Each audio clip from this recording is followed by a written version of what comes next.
House Speaker Kevin McCarthy's deal to prevent shutting down the government omitted a $6 billion request for aid to support Ukraine in its war with Russia. Today on the Lean to the Left podcast, we have a guest who will describe her parents' experience in Nazi slave camps and who's writing a book drawing parallels between World War II and the Russo-Ukraine war today. So stay with us.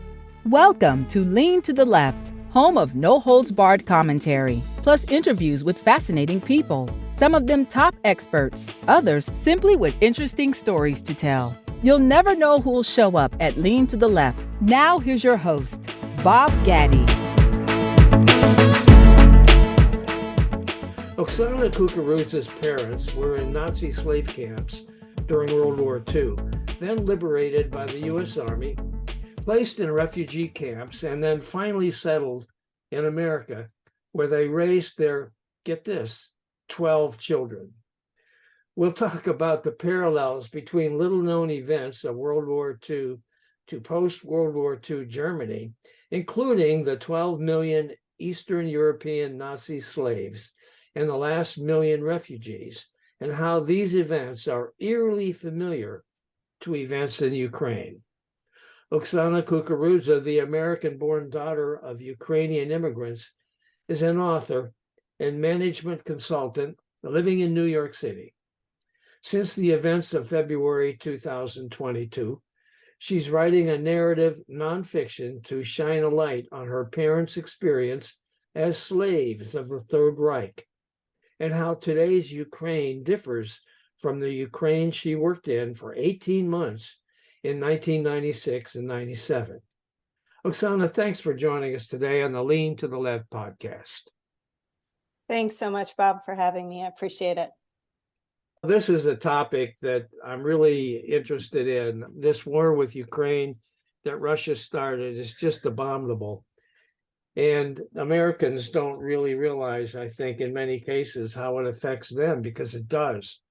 At any rate, there were some 12 million Eastern European, over 2 million Ukrainian enslaved by the Nazis during World War II. I did not know that. And I know that many people are unaware of that fact. So can you tell us about that? Sure, I'm happy to speak about it. I've been doing quite a bit of my own extensive research on it because I agree with you. There's very little out there in English out on the World Wide Web, and you really have to dig for it. And it's one of the reasons that I'm writing this book is I just want to educate Americans and educate the world on this little known fact that happened during World War II. How it started was when Hitler and Stalin partitioned Poland in 1939. The Germans came in and they had their kind of master race theory. A lot of people know about their master race theory, that they saw different ethnicities on different prongs of hierarchy, the Aryan race being at the top, the West Germans next, and then everybody knows that the bottom of the ladder were the Jews, the Roma, and the homosexuals that were slated for extermination. What a lot of people don't know is between the Western Europeans and those for extermination were the Slavs. So essentially, Nazi Germany and Hitler decided that Slavs should be the slave race for the Nazis.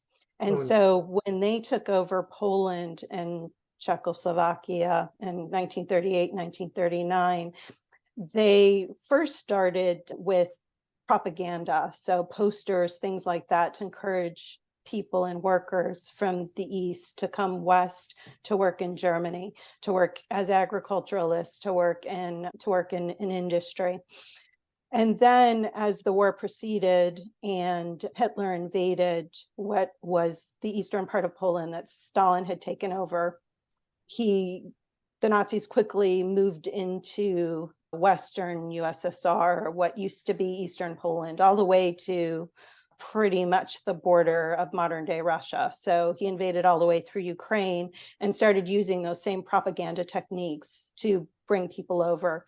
And my mother was duped in November of 1941 with those posters to come to Germany because there were no jobs in her village.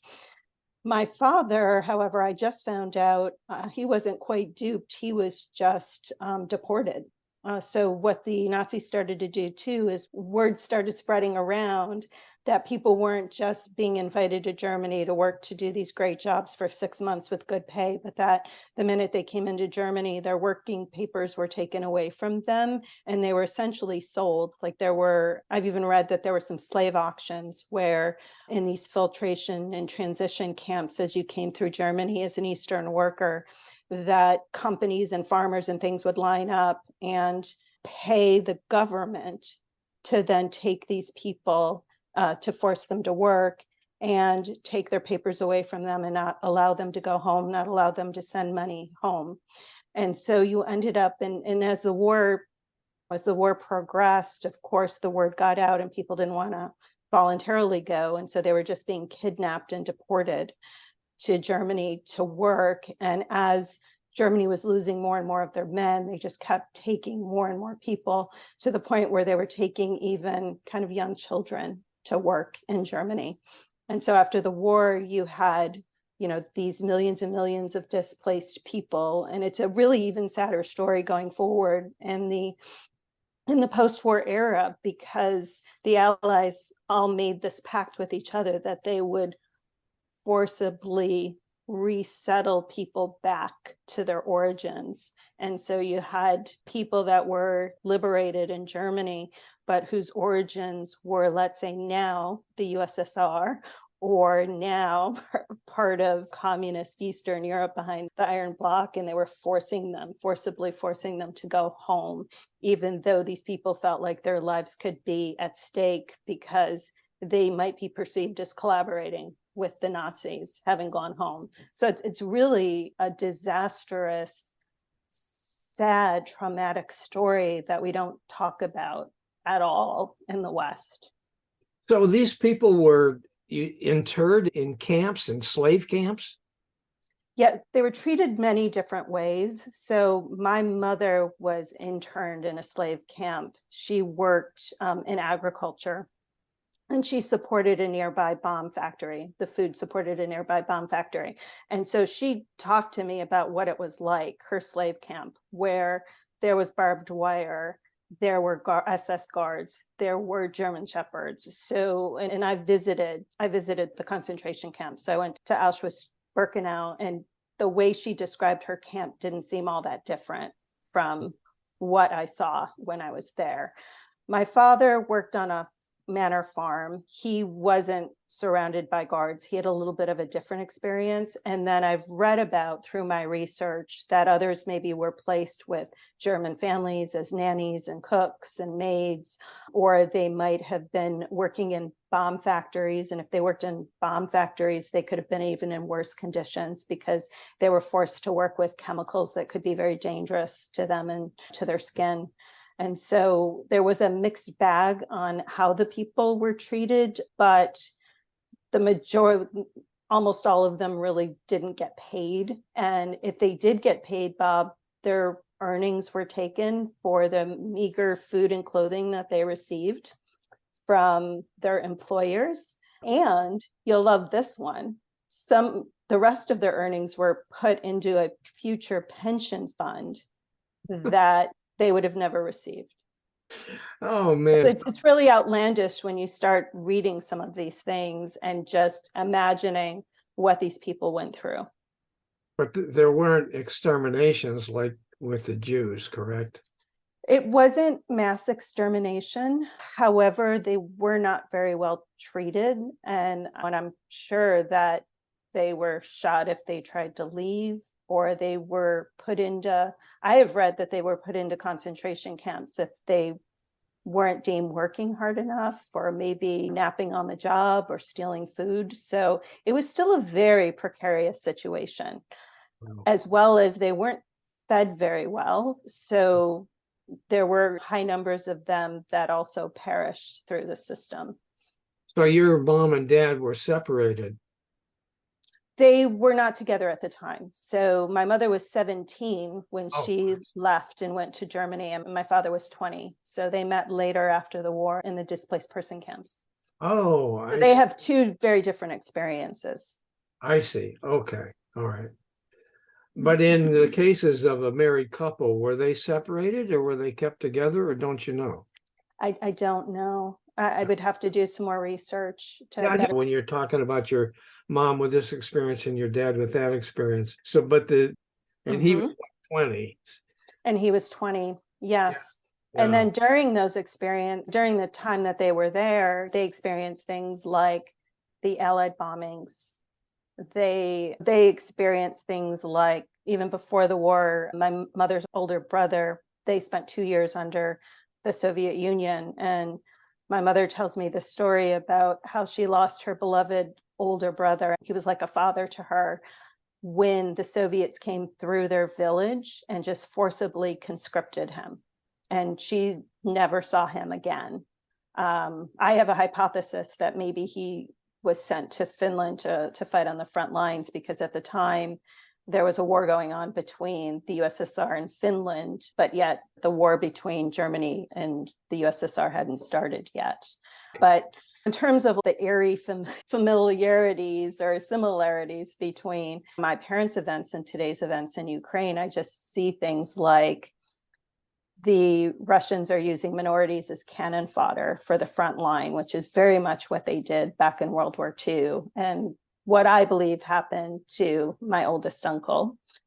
The internment camps that we saw in Germany during World War II, we know that there are filtration camps that the Russians have set up in occupied Ukraine, and we don't know what's happening to the people that might be deemed as traitors or questionable by the Russians. Perhaps they're sending them to some sort of camps.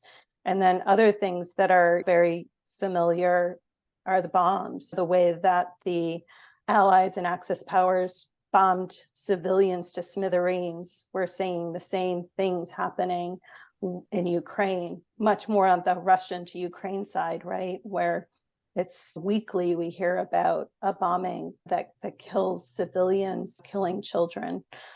The other things that are too familiar is just the number of refugees. We had millions of refugees in Europe after World War II, and we have 6 million Ukrainian refugees sitting in Europe at the moment. And then the last kind of familiar thing is the Nazis were known for taking little children that were either Slavic or Jewish that looked Aryan, blonde hair, blue eyed, and stealing them and putting them into German households and reprogramming them.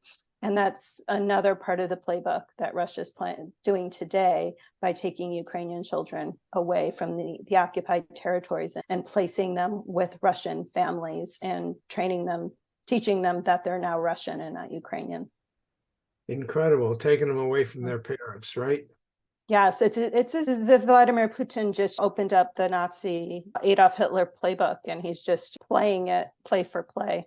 And it's really sickening and disheartening. And that's why I know I've been very passionate the past couple of weeks with what's been happening with the House of Representatives and choosing whether or not they're going to continue to fund Ukraine going forward. Yeah, what do you think about all of that? I have a lot of thoughts about that. In fact, I'm joining an organization called Razum for Ukraine in a couple of weeks to go down and do some lobbying with my own representatives. Yeah. Okay. And I mean, if you want my perspective on why I believe that we should continue to fund Ukraine, I'm happy to provide those if you're interested. Well, of course, I want to do that. Yeah, sure. I also want to, I want to hear what you were doing. You were working in Ukraine in the mid 1990s. I want you to tell me about that. But since you brought it up, let's talk about the Congress and their failure to pass that $6 billion aid request in the deal that McCarthy reached to prevent a government shutdown. Let's talk about that. What are the implications of the fact that they're not going to provide that unless Biden figures out a way to do it? He's trying to get around the Republic. Squeeze blood from a stone. Yeah. Yeah, I'm still hopeful that there are enough Republicans that something will pass. But if it doesn't pass, there are a number of implications. So the first one is there's 6 million Ukrainian refugees in Europe. And right now, the majority of Europe has that burden to bear.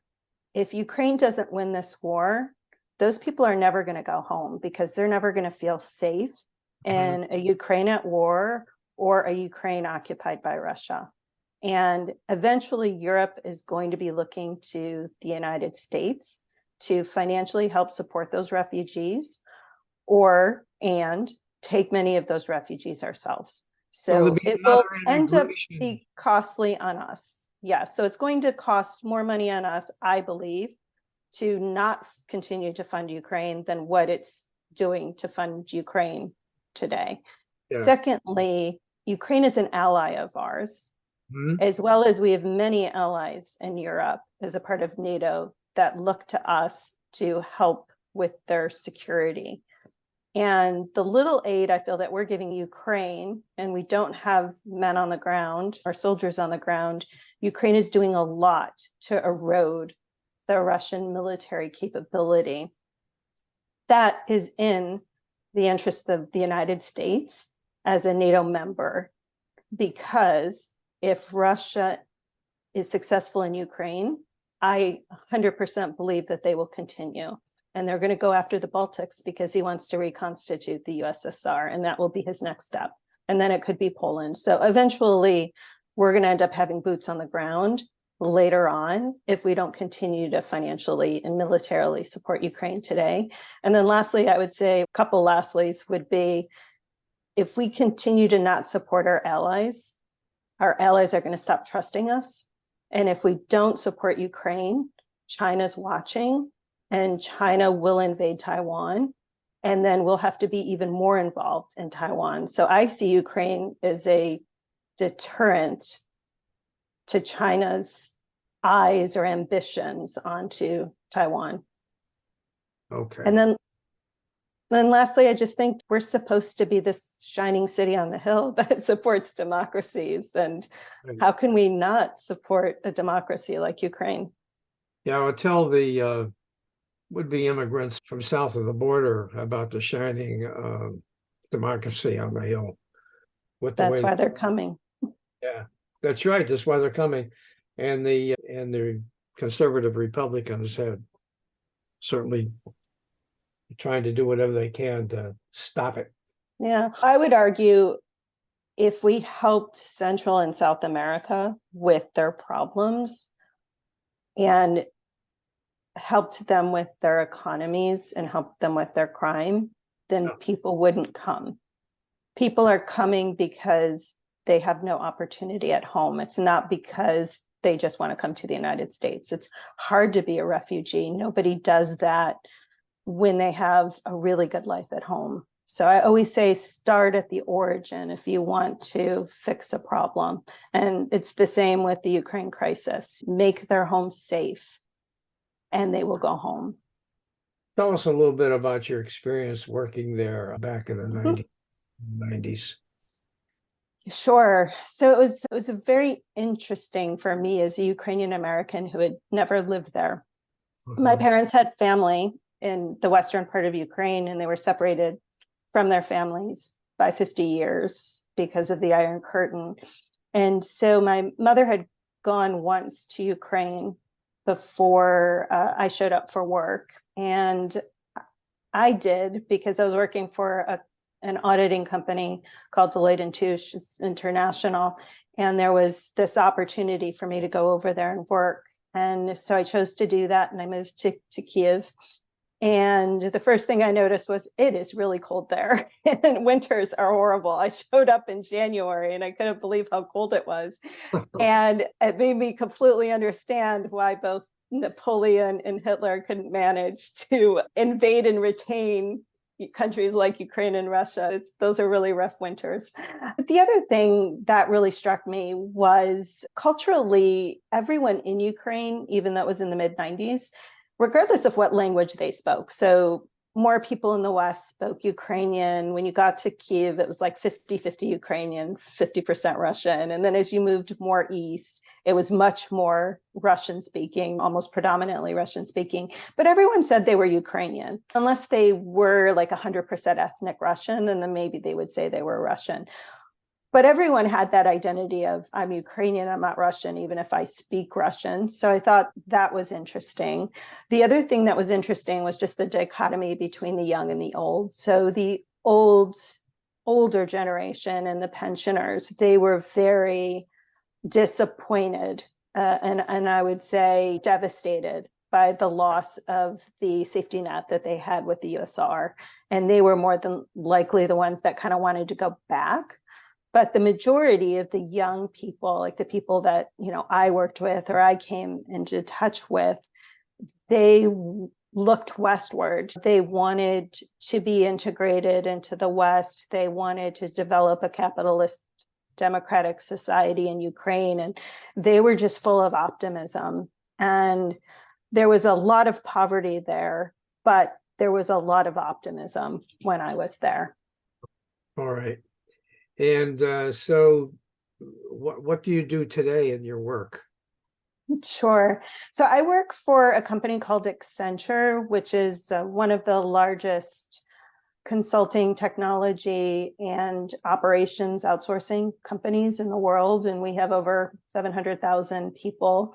And I've been working with them now for about 21 years. I'm a managing director, so I'm one of their leaders. And I work specifically in an consulting area, where we consult to the finance function or the function underneath the CFO. And it's just really around transformation. So helping them to improve their processes and their systems. Okay. Accenture, that used to be Arthur Anderson and Company, correct? Yeah, well, it used to be Anderson Consulting. Yep. Consulting, right. Mm-hmm. Yeah. All right. So when you're writing a book, what's your book called? Sure. The book is called Sunflowers Bend But Rarely Break. Okay. And your listeners can download the first chapter of the book at https://sunflowersrarelybreak.com. And the reason I named the book that is not only are sunflowers the national flower of Ukraine, Okay. but they're very hardy and resilient flowers. And they produce sunflower seeds that make sunflower oil, which is actually the largest agricultural export for Ukraine. But it also symbolizes sunflowers hardy and resilient, and they bend towards the sun. They love the sun, and they'll even bend really as hard as they can to find the sun, even on dark days. And so the symbolism there is with my parents having to bend during their time period as Nazi slaves, their time period as refugees, but they never gave up hope that they would find the sun like a sunflower. And I feel the same way about the nation of Ukraine. That's beautiful. That really is beautiful. Now, Thank your you. parents came to this country. When did they come to this country? They arrived in 1956, October 1956. 1956. Mm-hmm. And when did they start having all these kids?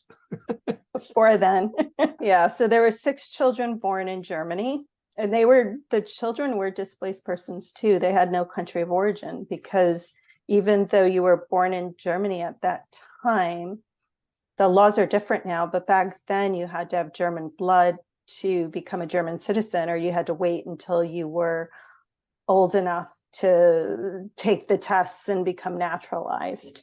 Okay. And so they were all 6 of them displaced people, no country of origin, or children, I should say, my parents as well. And they came over with a sponsor, and of course sponsored by the US government.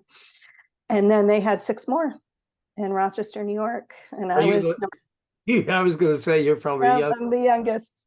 They would be really proud of what you're doing with your book and staying on top of this issue, I'm sure, right? I think they would be. Yeah. They would be very proud. They were very proud of me. They were alive when I went to Ukraine and worked, and they were incredibly proud. They would tell anyone and everyone they could that I was working in Ukraine, especially within their local Ukrainian community. Wow. Okay. Or when are you going to have this book done? I'm working on finding an agent and a publisher. So I have the first draft done. I have been doing a little bit more research and finding some things that I want to tweak and change about the book. So I'm hoping to have it like dusted by the end of this year. And then depending on if I'm going to try to find a traditional publisher, because I really want to get as many reads and eyeballs as I can, because one, for the education, very new topic that many people don't know about. And then secondly, because I want to use a lot of the proceeds from the book to support charitable organizations that are helping either the Ukrainian refugee crisis today or for future reconstruction of the country once they win this war and they're free from the Russian yoke. And I also have potentially a media company interested in shopping it to do a visual medium, because I think something like this too could make for a really good film or TV series. Yeah, it sounds like it would. It's been a pleasure having you on the podcast today. Is there anything else you'd like to add before we sign off? Just to your readers, I know that there's a group on the way left side as you lean to the left who maybe are doves and don't want to support Ukraine. I would tell them that there's massacres happening and we need to stop it. And unfortunately, sometimes you need war to settle things and to get to peace. And so I just ask all of your listeners, read a little bit more about Ukraine and its beautiful history and culture, and read a little bit more about what's going on now in the country, because I believe that this is really a fight worth backing. And I really want the US to continue to financially and militarily support Ukraine, and they won't do it without all of us telling our government to do it. Okay, excellent. Thank you very much, Oksana. It's been a pleasure. Thank you. Thanks for having me. Now stay tuned for some closing comments after this quick break. Hey guys, thanks for listening.